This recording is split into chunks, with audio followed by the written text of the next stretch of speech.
চলে এলাম নওগাঁ জেলার সবচেয়ে ছোট হাটের ভিডিও নিয়ে। এটি মূলত নওগাঁ জেলার রানীনগর উপজেলার একডলা ইউনিয়নের চয়নের মোড় হাট। এটি সপ্তাহে 2 দিন সোমবার এবং বৃহস্পতিবার হাট হয়ে থাকে। আর এই হাট মূলত সবচেয়ে ছোট একটি হাট, দেখতেই পাচ্ছেন। আমি এক জায়গা থেকেই পুরো হাটের ভিডিও করতে পারছি। চাইলে গ্রামীণ এই হাটে এসে খুব সহজেই তরতাজা সকল জিনিসপত্র ক্রয় করতে পারেন।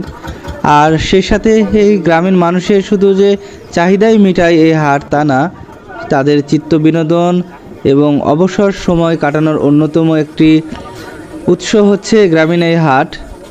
আর আপনার এলাকায় যদি এরকম কোনো হাট, ছোট হাট থেকে থাকে, কমেন্ট বক্সে অবশ্যই জানাবেন। সবাই ভালো থাকবেন, সুস্থ থাকবেন, সুন্দর থাকবেন। আর লাইক, কমেন্ট এবং সাবস্ক্রাইব করে পাশে থাকবেন। আল্লাহ হাফেজ।